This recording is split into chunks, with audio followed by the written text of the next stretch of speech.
Now I will show you how to use it. Firstly, connect with the power, then we make the start button, and then just make the emergency button up to make sure it will run, and then we can just start.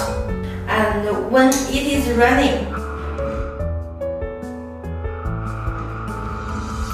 we want the emergency stop, just press it. And you can see the machine just stopped very soon, so it is very safe when using. And for the motor, we use CE certified motor to make sure it is very safe when you are using.